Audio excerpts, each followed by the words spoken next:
혹시 이런 생각을 해보신 적 있나요?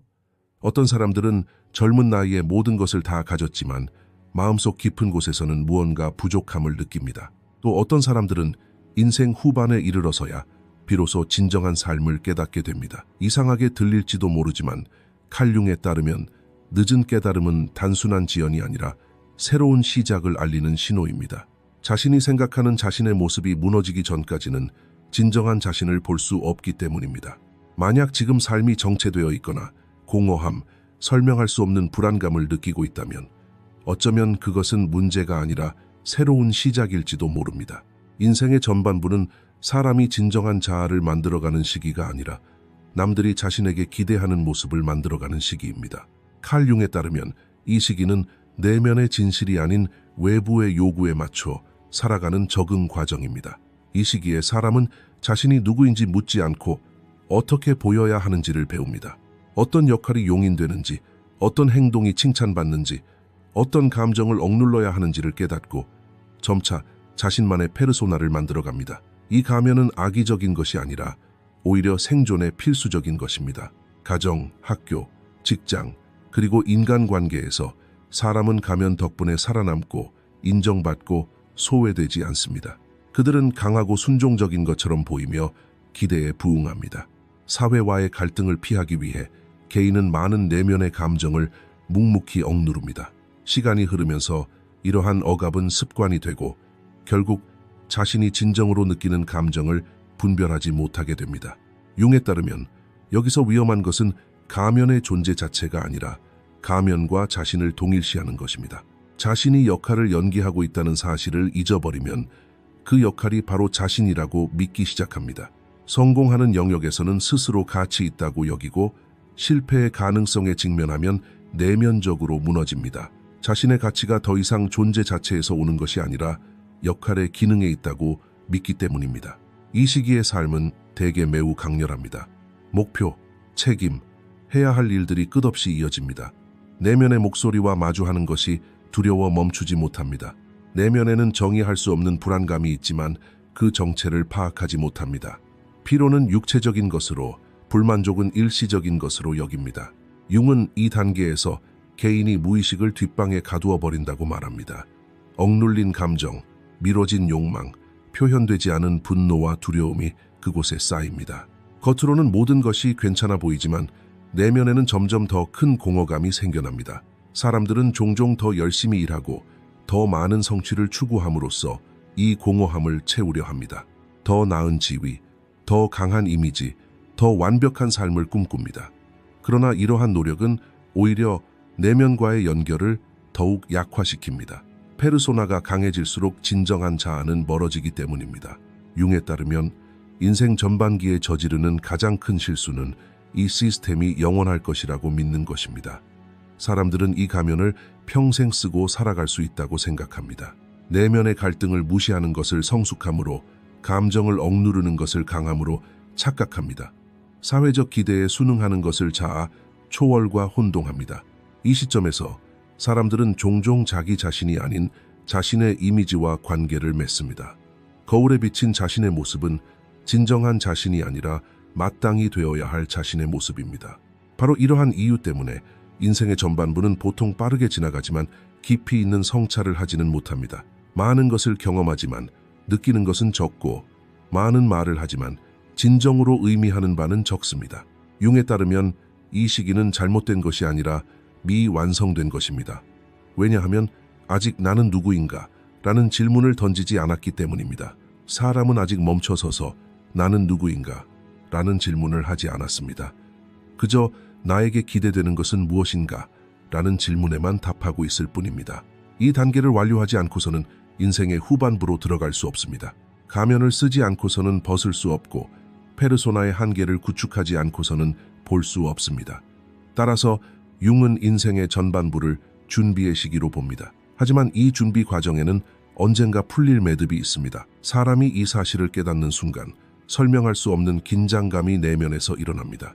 모든 것이 제자리에 있는 듯 보이지만 무언가 부족합니다. 이 느낌은 이름 없는 부름이며 대부분의 사람들이 생각하는 것처럼 위기가 아니라 심오한 변화의 첫 번째 신호입니다. 이 시기에 사람은 종종 무의식적으로 자기 발견의 순간들로부터 스스로를 멀리합니다. 침묵은 불안감을 불러일으킵니다. 침묵 속에서는 억눌렸던 것들이 표면으로 드러나기 쉽기 때문입니다. 그래서 삶은 달력, 책임, 목표, 기대 등으로 가득 차 있습니다. 융에 따르면 이러한 강렬함은 생산성의 지표가 아니라 내면과의 연결 부족을 보상하려는 심리입니다. 사람은 바쁠수록 안전하다고 느낍니다. 바쁨이 질문을 미루게 하기 때문입니다. 내면 세계에 쌓인 질문들은 미뤄지고 감정은 이름 붙여지지 않으며 갈등은 억눌립니다. 이런 상태에서 사람은 자신의 연약함을 보지 못하기 때문에 강하다고 착각합니다. 하지만 보이지 않는 모든 것과 마찬가지로 억눌린 것은 사라지지 않고 더 깊이 가라앉아 조용히 변형될 뿐입니다. 융은 인생 전반기에 무의식을 이렇게 미루는 데에는 대가가 따른다고 말합니다. 인생의 어느 시점에서 오랫동안 써왔던 가면이 제 기능을 멈추기 시작하는데 이 순간이 바로 칼 융이 묘사한 가장 중요한 전환점 중 하나입니다. 겉으로는 큰 위기가 없어 보입니다. 일은 계속되고 질서는 유지되고 인간관계도 유지되지만 내면에서는 형언할 수 없는 긴장감이 솟아오릅니다. 한때 의미 있어 보였던 목표는 희미해지고 성공의 기쁨은 순식간에 사라지며 박수갈채의 메아리도 금세 자취를 감춥니다. 삶은 앞으로 나아가고 있지만 더 이상 자신이 걷고 있는 길을 느끼지 못합니다. 융에 따르면 이러한 단절은 갑작스럽게 일어나는 것이 아니라 느리고 조용하며 심오한 해체의 과정으로 진행됩니다. 매일 아침 똑같은 삶 속에서 눈을 뜨지만 내면의 저항감이 따라옵니다. 피곤하지만 그 이유를 설명할 수 없습니다. 휴식은 해결책이 아닙니다. 피곤한 것은 육체가 아니라 정체성이기 때문입니다. 지금까지 페르소나는 마치 보호 갑옷처럼 작용하여 외부 세계의 요구에 맞서 자신을 지탱해주고 방향을 제시해왔습니다. 그러나 이 갑옷은 시간이 흐르면서 무거워져 움직임을 어렵게 만듭니다. 개인은 더 이상 외부의 기대에만 반응할 필요가 없으며 억압된 내면의 자아에도 반응해야 합니다. 융은 이 단계에서 무의식이 문을 두드리기 시작한다고 말합니다. 억압된 감정, 미뤄왔던 욕망, 무시해왔던 갈등이 표면으로 드러납니다.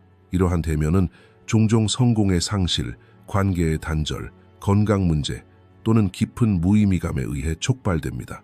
개인은 이러한 증상이 일시적이라고 믿고 싶어하며 더 열심히 일하고 더 강해 보이려 애쓰고 스스로를 재촉함으로써 이러한 감정을 억누르려 합니다.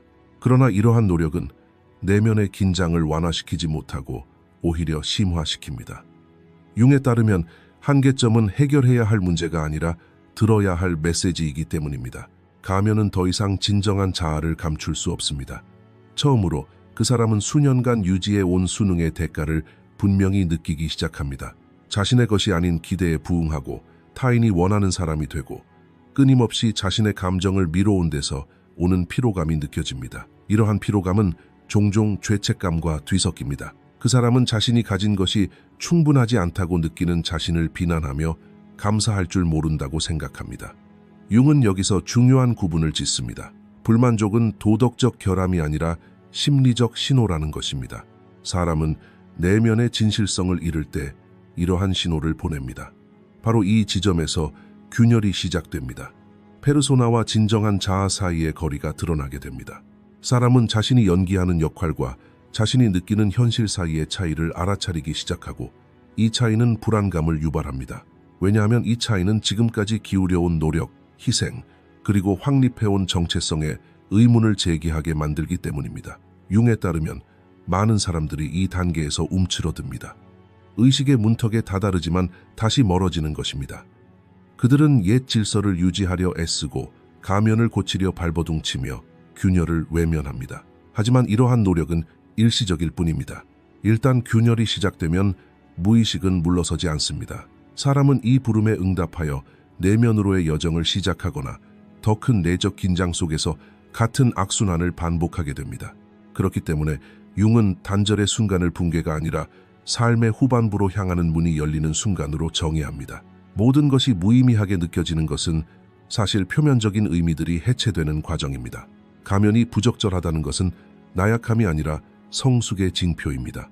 이 시점에서 사람은 비로소 진정으로 멈춰서서 다음과 같은 질문에 직면합니다. 나는 지금까지 어떤 존재로 살아왔으며 이제 어떤 존재로 부름받고 있는가? 변화는 이 질문에 대한 답을 찾았을 때가 아니라 질문을 던질 수 있을 때 시작됩니다.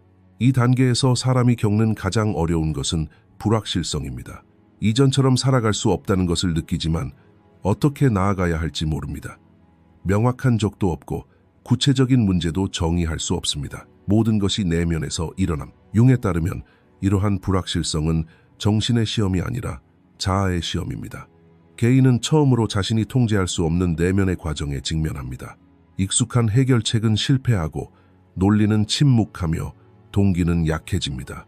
지금까지 의지해왔던 도구들이 더 이상 효과가 없다는 사실에 두려움을 느낍니다. 강인함을 유지하기 위해 그들은 배운 모든 것을 반복해서 시도하지만 결과는 똑같습니다. 이때 개인은 처음으로 모든 것을 혼자서 해결할 수 없다는 사실을 깨닫고 갈등이 더욱 깊어집니다. 융은 이러한 저항을 자연스러운 것으로 여깁니다. 사람들은 자신의 정체성을 쉽게 포기하지 않기 때문입니다. 칼 융에 따르면 그림자는 가장 오해받는 개념 중 하나입니다. 사람들은 그림자를 단순히 어둡고 위험하거나 억압된 영역으로만 생각하기 때문입니다. 하지만 그림자는 사람이 자기 자신과 제대로 관계를 맺지 못하는 상태를 가리키는 이름입니다. 인정받지 못한 감정, 표현되지 않은 분노, 억압된 두려움, 충족되지 않은 욕구, 고백하지 못한 욕망 등이 그림자 속에 쌓입니다. 사람들은 도덕적 또는 사회적 이유로 이러한 조각들을 무의식 밖으로 밀어내고 시간이 지나면서 그것들을 자신과 동떨어진 것으로 인식하기 시작합니다. 융의 가장 놀라운 관찰 중 하나는 바로 이것입니다. 사람들은 무의식 속으로 밀어넣는 것을 통제한다고 생각하지만 실제로는 자신이 통제당하고 있는 것입니다. 그림자는 무시한다고 사라지는 것이 아니라 간접적으로 드러날 뿐입니다. 갑작스러운 분노 폭발, 설명할 수 없는 질투, 반복되는 관계 문제, 끊임없이 자극받는 상태 등이 이 보이지 않는 영역의 징후입니다. 이러한 반응을 경험할 때 사람들은 외부 세계를 탓합니다.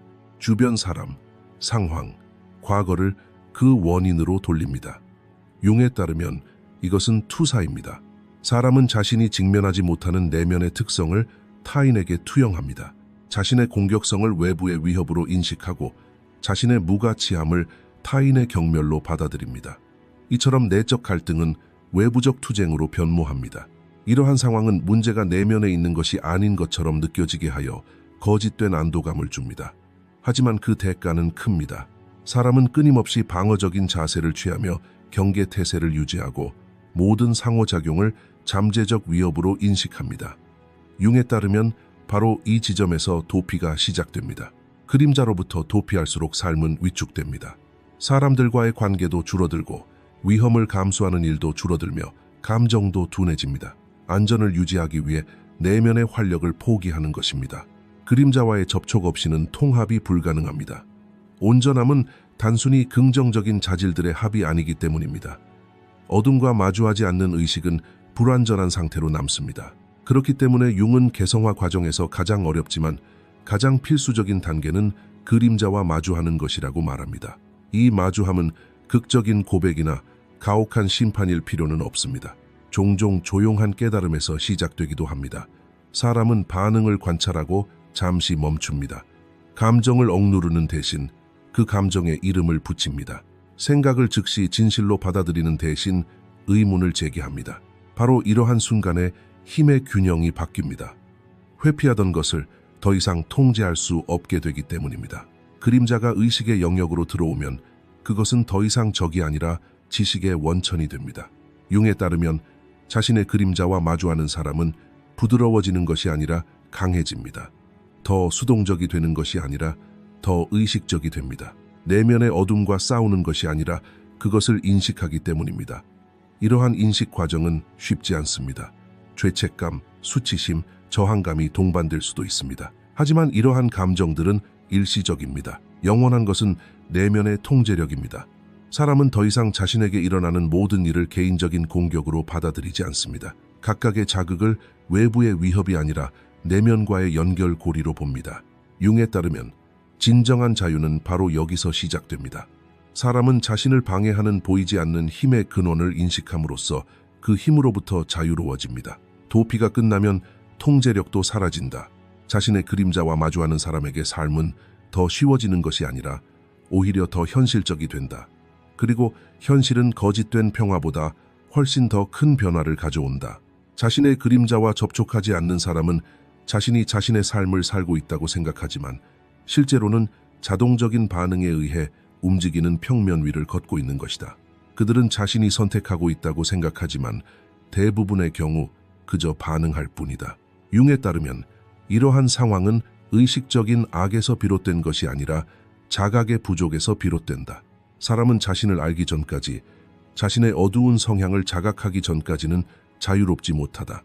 그렇기 때문에 어떤 사람들은 같은 실수를 반복하고 비슷한 관계에서 같은 좌절을 겪고 다른 이름으로 같은 갈등을 되풀이하는 것이다. 무대만 바뀔 뿐 내면의 대본은 똑같다. 그림자가 보이지 않는 한 그것은 운명으로 여겨진다.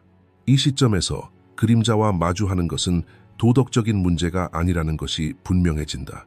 융은 그림자를 억누르는 것을 미덕이 아니라 비겁함으로 보았다. 내면의 공격성, 이기심, 두려움을 인정하지 않으면 이러한 감정들을 타인에게 투영하게 됩니다. 관계는 경직되고 신뢰는 약해지며 당사자는 끊임없이 자신을 방어해야 한다는 강박에 시달립니다. 이러한 방어적인 태도는 시간이 지남에 따라 사람을 더욱 냉담하게 만듭니다. 냉담함은 강함으로 인식되지만 내면의 취약성을 감추는 역할만 할 뿐입니다. 그림자와 마주하는 것은 이러한 냉담함을 누그러뜨리는 것이 아니라 오히려 불필요하게 만드는 것입니다.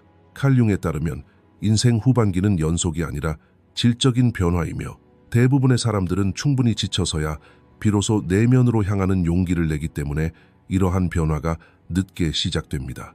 이 단계에 이르면 외부 세계의 요구는 더 이상 중심이 되지 않고 성공, 지위, 인정은 더 이상 결정적인 요소가 아닙니다. 사람들은 여전히 책임을 다하고 사회에 참여하지만 내면의 거리가 생깁니다. 이 거리는 단절이 아니라 의식적인 후퇴입니다. 융은 이 과정을 개인의 외적 확장이 멈추고 내면으로 깊어지는 과정으로 설명합니다. 사람은 더 이상 나는 어떻게 보여야 할까? 라고 묻지 않고 나는 무엇과 조화를 이루고 있는가? 라고 묻기 시작합니다. 이러한 자각은 갑자기 찾아오는 것이 아니라 대개 오랜 기간의 불안 끝에 나타납니다. 사람은 한동안 예전의 동기로 행동할 수 없었다는 것을 깨닫습니다. 같은 목표는 더 이상 만족감을 주지 못하고 같은 성취는 더 이상 같은 의미를 주지 못합니다. 이러한 현상은 종종 일시적인 꺼림으로 오해되곤 합니다. 융에 따르면 이러한 느낌은 내면의 나침반 방향이 바뀌는 것을 의미합니다. 인생 후반기에 접어들면서 사람들은 서두르지 않게 되고 설명을 덜하고 자신을 증명하려 애쓰지 않게 됩니다. 침묵은 더 이상 방해가 되지 않고 사색의 공간이 됩니다. 이 시기에 사람들은 오랫동안 억눌러왔던 질문들을 마주하기 시작합니다. 죽음, 시간의 한계, 그리고 삶의 의미에 대한 탐구가 더욱 분명해집니다. 융은 이러한 대면이 건강한 정신적 발달의 지표라고 말합니다. 왜냐하면 죽음을 받아들일 때 비로소 더 깊은 이해를 얻을 수 있기 때문입니다. 인생 후반기에 경험하는 이러한 자각은 젊은 시절의 이상이 무너지는 것처럼 보일 수 있지만 실제로는 이러한 이상들이 내면의 형태로 변형되는 과정입니다. 더 이상 거창한 선언을 하거나 과장된 주장을 품지 않고 더욱 진정성 있는 존재로 거듭납니다.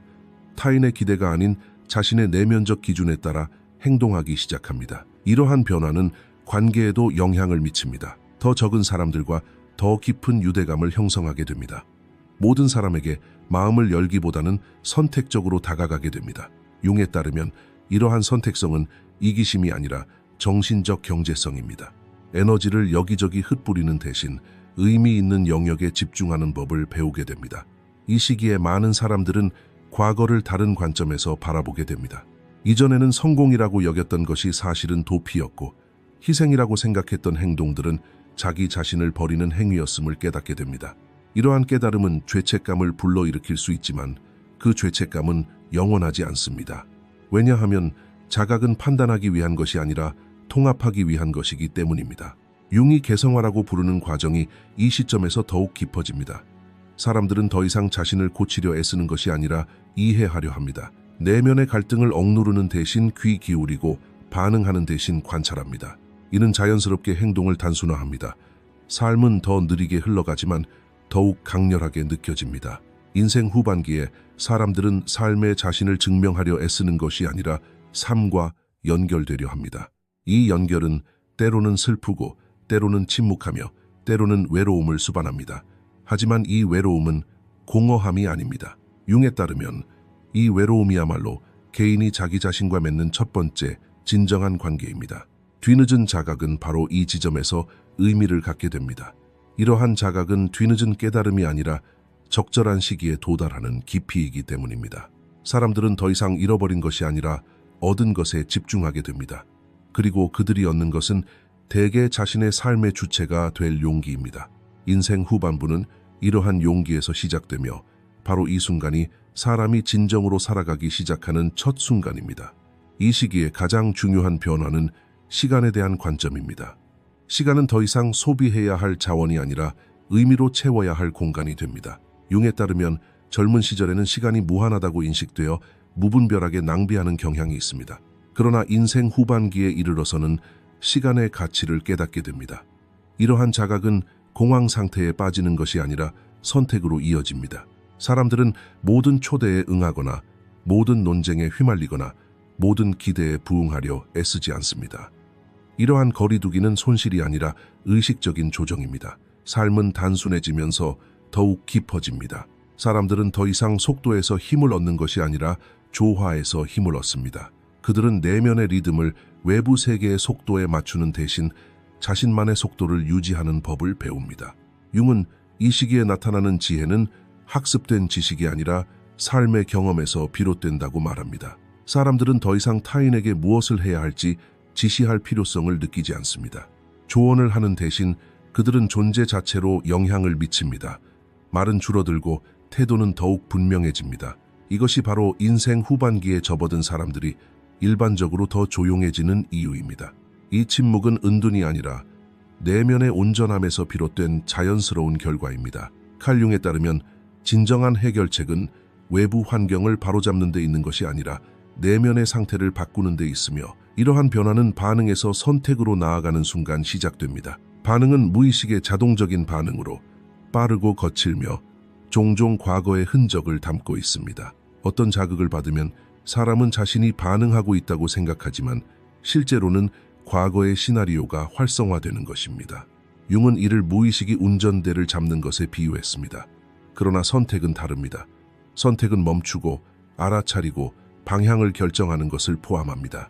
따라서 힘은 즉각적인 반응이 아니라 의식적으로 거리를 둘 수 있는 능력에 있습니다. 해결책으로 제시되는 이 거리는 수동성이 아니라 오히려 가장 효과적인 심리적 전략입니다.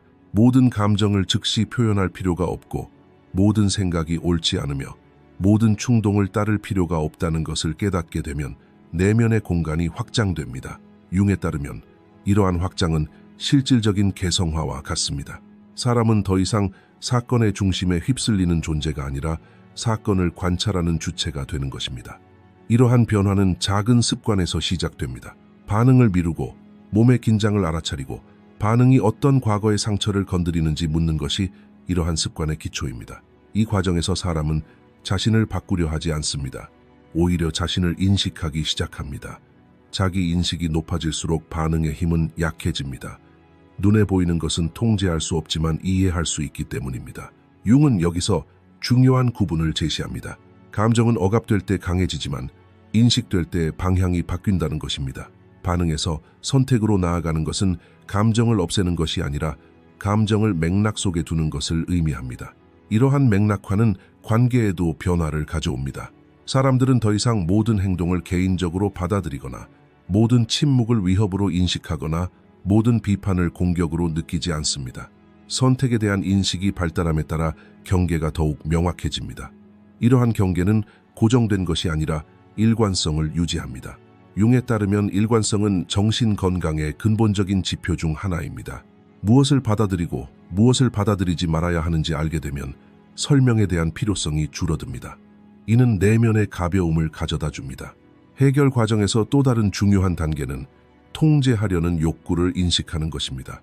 통제는 안정감을 주는 것처럼 보이지만 종종 두려움의 산물입니다.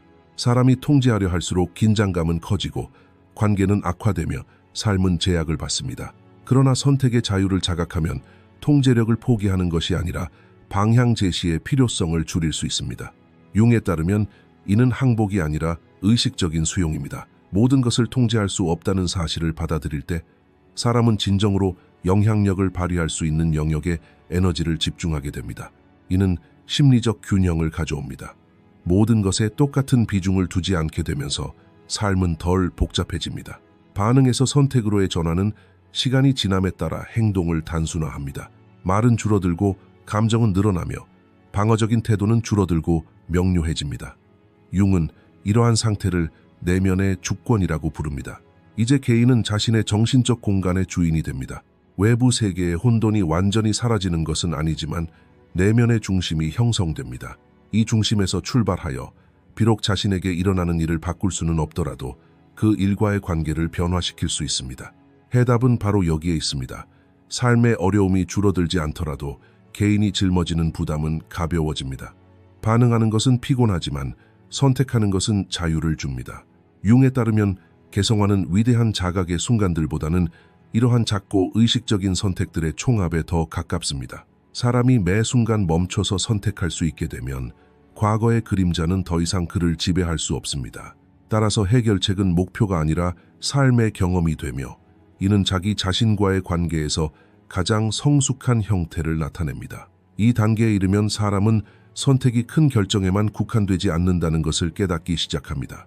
선택은 종종 작은 순간들에 숨어 있습니다. 논쟁에서 침묵을 지키는 것, 메시지에 즉시 답장하지 않는 것, 감정이 지나가도록 내버려 두는 것, 이러한 작은 순간들이 매우 중요합니다. 융에 따르면 의식은 바로 이러한 순간들에 발달합니다. 반응과 행동 사이의 짧은 간격이 바로 사람이 자기 자신과 연결되는 지점입니다. 이 간격이 넓어질수록 개인은 자동적인 행동에서 벗어나 자신의 내면의 리듬을 듣기 시작합니다. 겉으로 보기에 삶이 더 평온해 보이지 않더라도 내면에서는 질서가 확립됩니다. 이제 그 사람은 모든 일이 급한 것은 아니며 모든 감정이 지시에 따라야 하는 것도 아니라는 것을 알게 됩니다. 반응에서 선택으로 전환하는 것은 또한 스스로에게 사용하는 언어에도 변화를 가져옵니다.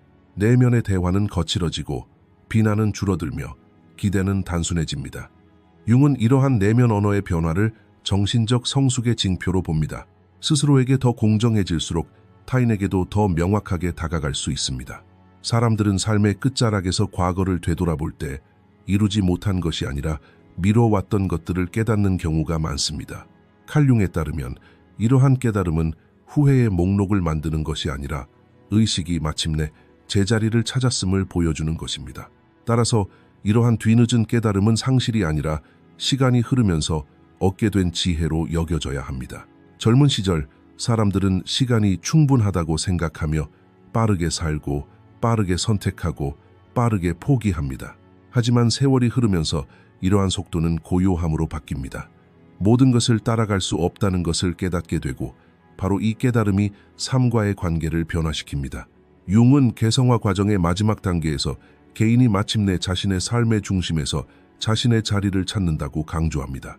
융에 따르면 사람은 걸어본 후에야 비로소 길의 의미를 깨달을 수 있습니다. 그러므로 이러한 뒤늦은 깨달음은 갑작스러운 깨달음이 아니라 살아온 경험에서 정제된 명료함입니다.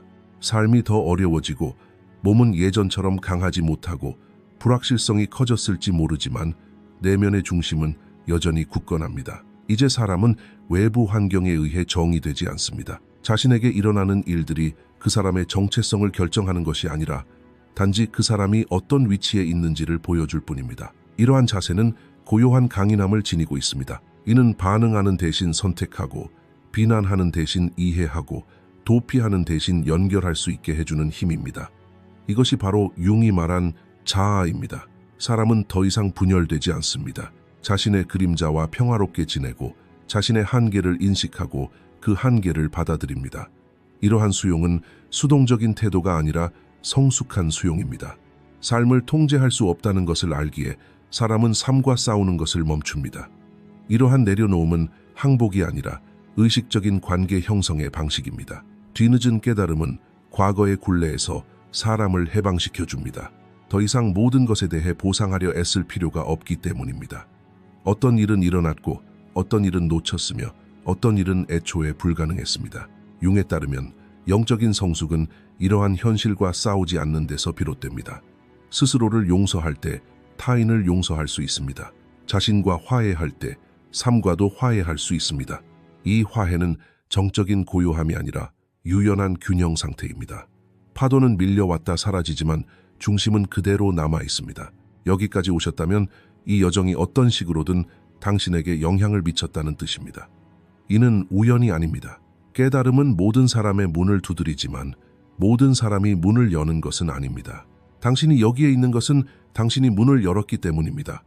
댓글에 나는 내 삶의 중심에 있다라는 한 문장을 남겨주세요. 이것은 단순한 문장이 아니라 하나의 자세입니다. 그리고 기억하세요. 늦었다고 생각하는 순간이 오히려 적절한 순간일 때가 많습니다.